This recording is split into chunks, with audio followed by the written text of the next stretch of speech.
collision on Central north of Foster.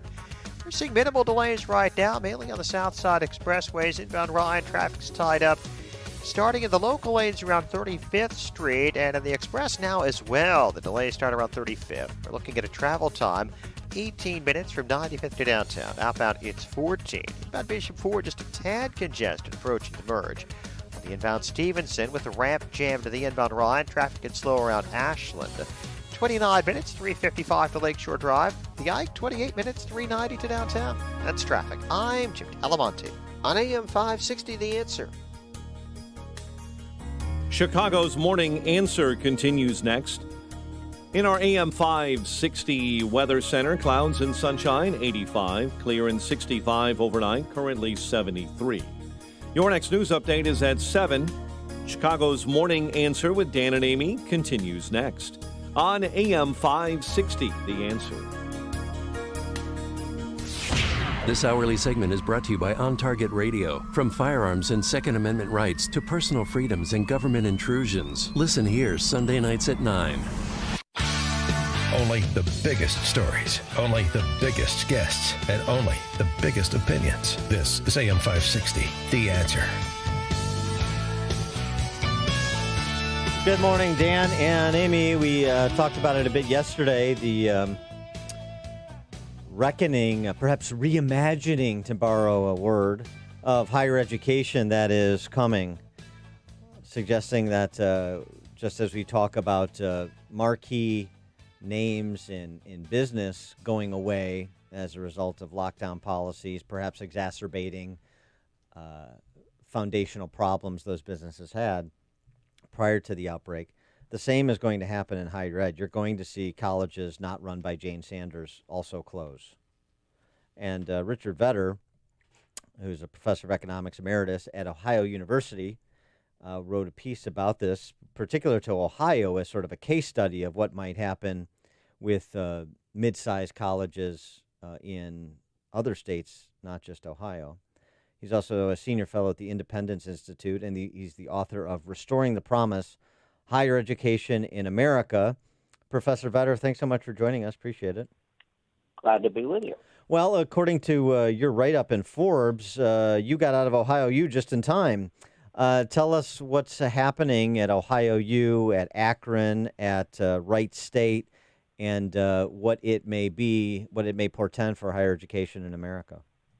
Yeah, what's going on in Ohio is very similar from what's going on in other states. For example, I am originally from Illinois myself, and Illinois is, Southern Illinois University in Carbondale is a shadow of what it was 35 years ago. Eastern. Eastern. Yeah. I went to Northwestern and I went to the U of I in Champaign-Urbana, where I'm from. Take Akron University, a school in Northeast Ohio, sort of a Rust Belt type city, the tire capital of the world for years. Its enrollment at the school there has gone down in just a matter of 30 years from about 29,000 students, 28,000 students to 17,000 or thereabouts. And it's going to go down more, 15 maybe this fall, because of the COVID-19 thing. So it's fallen almost by half, or will have by this fall. And there's another school just 12 miles away called Kent State University, rather well-known state university. You can get there in 15, 16 minutes by car. And you see the same thing all over. Detroit has 5 state universities in the Detroit area. 5. One of them, of course, is the University of Michigan in Ann Arbor, which is a world-renowned university. It's going to be around, I think, forever, and is well endowed as well.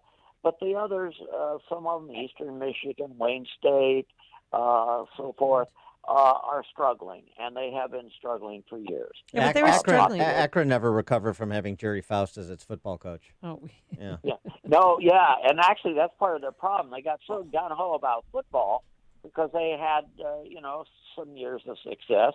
They built a real fancy new football stadium there. They spent I don't know, $75-100 million, whatever it was. And no one ever came to the football games because the team wasn't very good after that. And they're still paying the bonds. They're paying for the stadium. And this has happened across the country. Universities went on a building splurge 10, 15 years ago, 5 years ago, that they're paying for now. They figure, well, we got to be competitive. We got to have fancy new facilities and so on. And that's proving to be very costly and burdensome. Well, you mentioned Southern Illinois. There's Eastern, obviously Western and Northern. Why is enrollment declining in our schools here in Illinois? Well, why isn't it? Why is it? Enrollment is down. Yeah, no, on all of them, Eastern, Western. I actually considered taking a job at Eastern once myself, so I'm familiar with several of those schools. There's several things at work. One is, of course, the demographics. The population 18 to 22 years old is stagnant. It's not rising. In fact, it's starting to fall. We didn't have so many babies 20 years ago for some reason. That's a story for another day and another show. But so there's a demographic factor at work. Increasingly, though, kids are starting to question whether college has a payoff. Are the benefits exceed the cost? The costs of college have gone up dramatically in the last generation, 20 years or 30 years or 40 years, whatever period you want to look at. The benefits were rising for a while. College kids made more than high school graduates and so forth up through the into the 20th century. But that's stagnated some in recent years. A graduate from Eastern Illinois University, and I don't mean to malign the school, but a graduate at Eastern Illinois majoring in gender studies probably can't make as much as a person with a high school diploma who learns how to weld or learns how to drive a long-distance truck. And so the benefits are perceived to be less great than they used to, and so kids are saying no.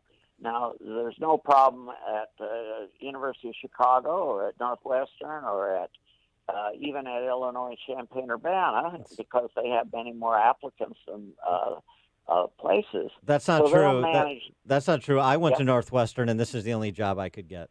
Oh, you So- stop. Oh, really? Yeah, Yeah, right. So, no, I hear what you're saying, and agree with that. I mean, the evidence is pretty clear on it. The question is, how are colleges responding? I know, per your piece in Forbes, the colleges in Ohio that are in trouble are responding by cutting staff and trying to make ends meet. But also, do you see any give in terms of campus culture?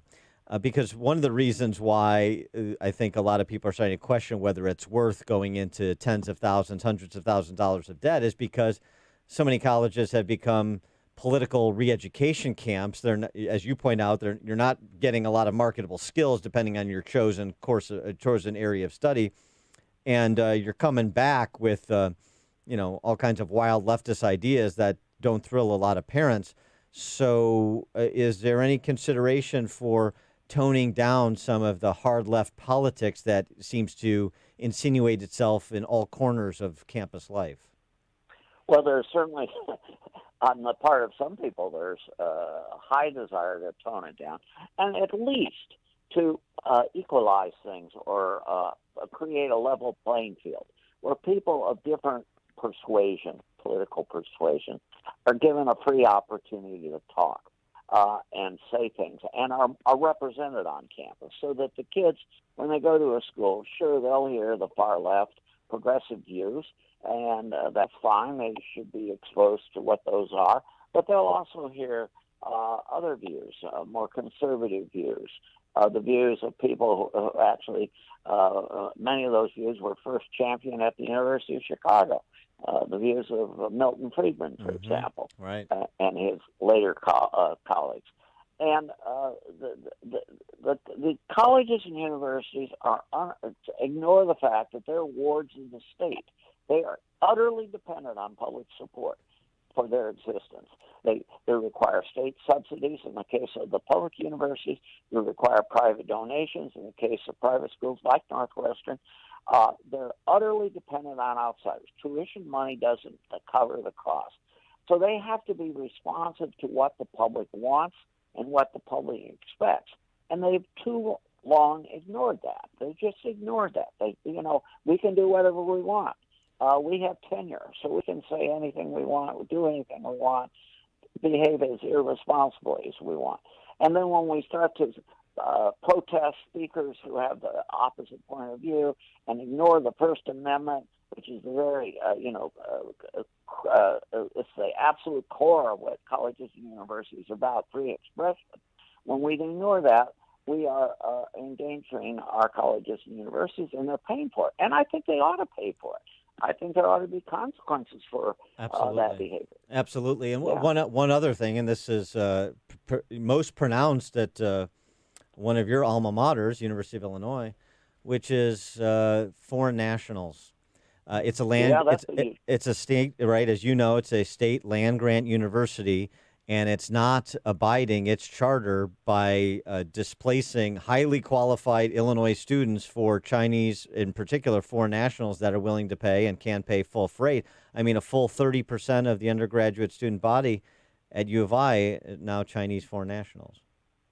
Yeah, and although that's going to bite Illinois this next year or two, as Chinese can't get into the country. And again, Illinois is facing the consequences of that. And I agree with you. The taxpayers of Illinois are subsidizing that university, and they expect to have preferential right to attend there. And the U of I said, we can get more high out-of-state tuition fees from these foreigners, these Chinese in this case, and so we'll take more of them. A lot of other schools did the same thing. But you're right, Illinois is one of the leaders in the country on this, and they're paying the price for that now. He is Richard Vedder, Distinguished Professor of Economics Emeritus at Ohio University, Senior Fellow at the Independent Institute, and author of Restoring the Promise, Higher Education in America. Professor Vedder, thanks so much for your time. Appreciate it. I enjoyed it very much. Thanks. Thank you. And he joined us on our turnkey.pro answer line. Connect with Dan and Amy using the AM 560 mobile app. Download it today at 560theanswer.com/mobile. The Lou Dobbs Financial Report is brought to you by Signature Bank, helping local businesses succeed.